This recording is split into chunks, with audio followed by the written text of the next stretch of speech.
If you haven't heard about Anchor, it's the easiest way to make a podcast. Let me explain. It's free. There's creation tools that allow you to record and edit your podcast right from your phone or your computer. Anchor will distribute your podcast for you so it can be heard on Spotify, Apple Podcasts, and many more. And you can make money from your podcast without any minimum amount of listeners. It's everything you need to make a podcast in one place. Download your free Anchor app or go to anchor.fm to get started.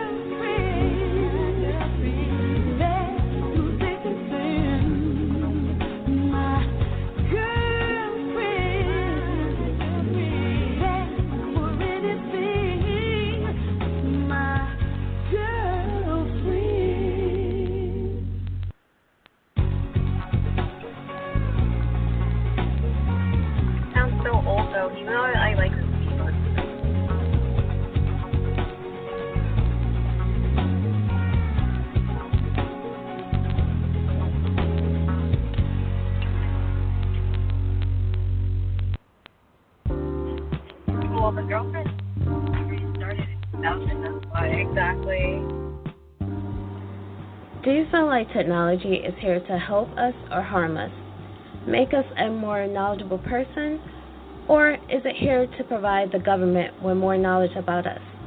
Let's talk about it on this episode of Real Girlfriends Across America. The topic is technology. Is it here to benefit us or hurt us? Enjoy the show.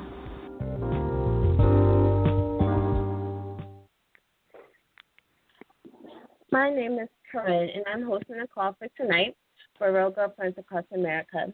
We are a company that has a foundation and a mission to build lifelong friendships with girlfriends across the globe. We are here, and we will be bringing you a new topic each and every night, and we're always looking for new topics. So please follow us on Facebook at Real Girlfriends Across America, and please visit our website at www.realgirlfriends.org. Now, tonight we're talking about, is technology benefiting us or hurting us? And tonight I have on the call with me Tawanda, Kay, Kat, and a host of other girlfriends. So is there anyone named Isaiah on the line?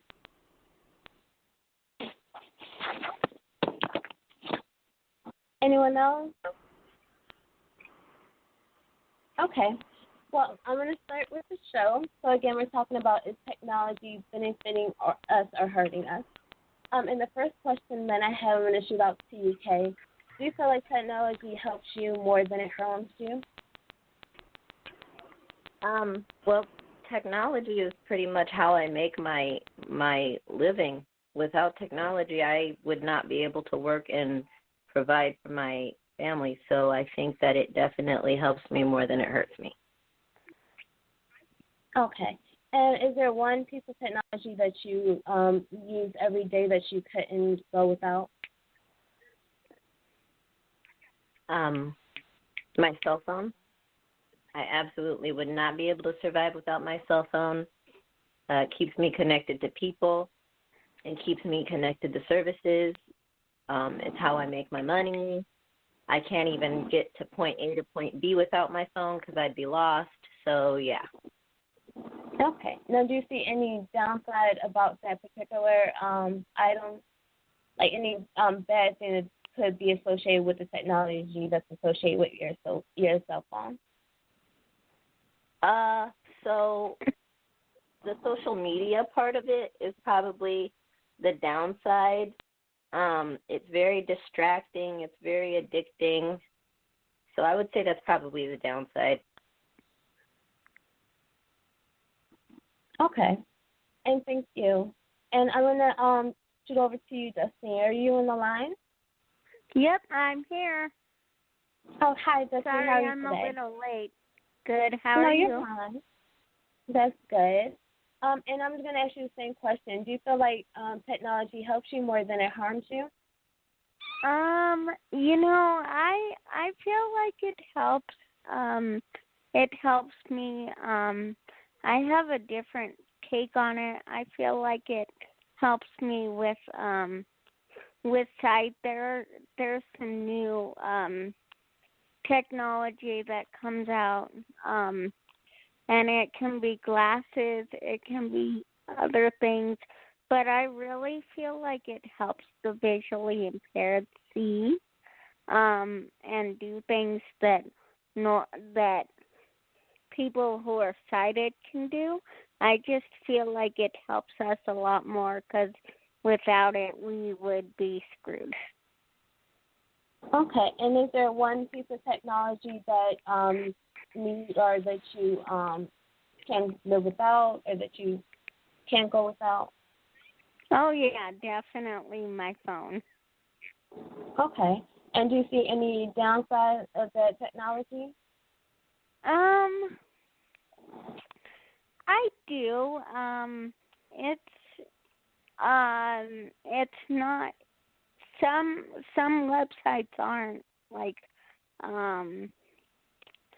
Some websites on it are more for the sighted people, so I think it needs to get a little more toward, the blind aspect of it. So I feel like that's definitely a downfall for me when I have to tell people like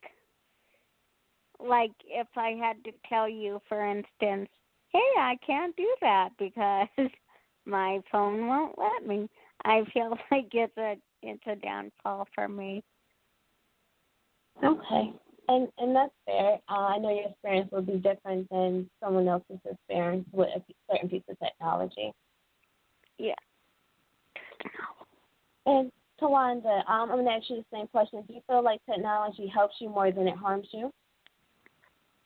I would definitely say that it helps me more than it harms me because I am aware of using technology to my benefit in reference to work and business.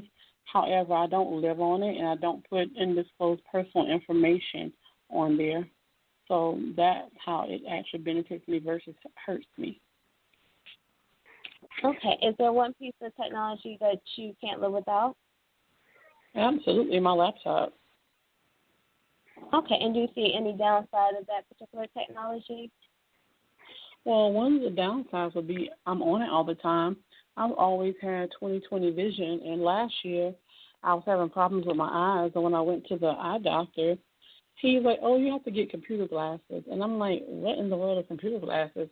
And he said, you're probably online more than like 7 or 8 hours a day, and it's messing with your eyes. So I ended up getting computer glasses. So that was kind of interesting. And my mother laughed. She said, they're just trying to find another way to get some money. But it's actually helped because I guess I was straining my eyes because of the screen, so that would definitely be the downside. Okay, so yours will be health. A downside will be regarding your health. Yes, ma'am. Okay, and I didn't even really think about that. And it's funny because I had a friend who had a cell phone. She was always on her cell phone, and she wound up blowing the blood vessels in her eyes. That's crazy. I think one time for about 9 months I was working on a project. I was on the computer like 14, 15 hours a day, so I know I was killing my eyes, and I had no idea. Yes, definitely. And Kat, I'm going to ask you the same question. Do you feel like technology helps you more than it harms you?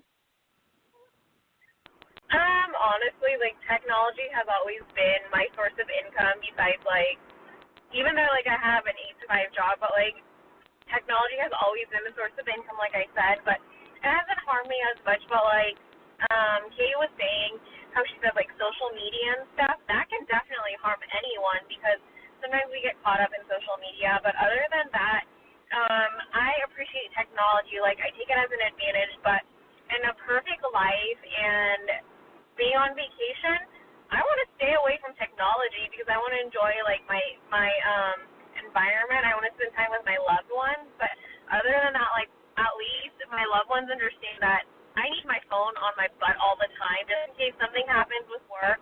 But for me, it's a positive thing for me. But other than that, I feel like depending on the person you are, it can impact you greatly, like financial-wise, or it can just waste your time. Okay. And yeah, I understand your points in regards to that as well. And Exactly. Kay, I'm gonna ask you. Thank you. And Kay, I'm gonna ask you. In what ways do you find technology to be invasive?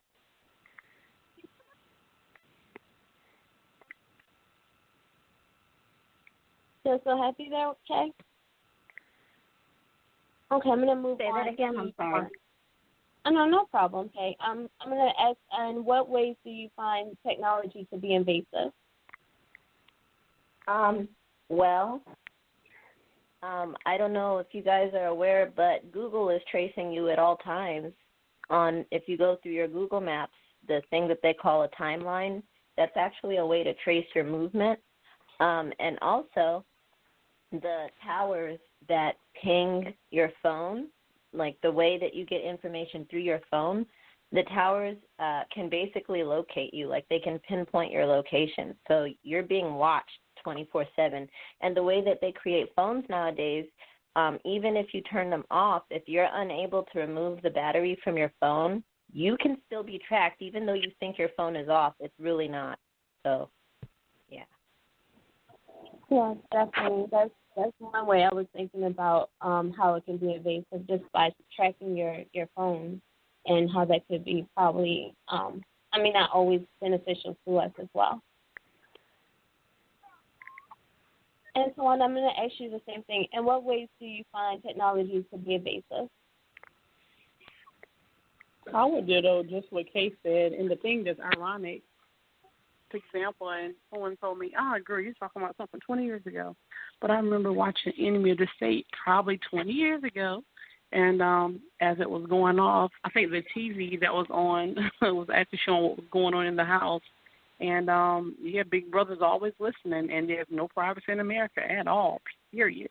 And that's kind of crazy. It's good for safety reasons, like, hey, if you need to be located and you're in a bad situation. But for the most part, it's just really a violation of privacy. That goes with employment, with social, with just anything. So, yeah, that's kind of concerning because, again, it can be a good thing in some situations, but for the most part, it can definitely not be good. I don't think there's a certain thing more as discretion. Everything's out there. Yeah, especially sometimes if you have a good hacker, sometimes they can hack into your own technology and not even realize it.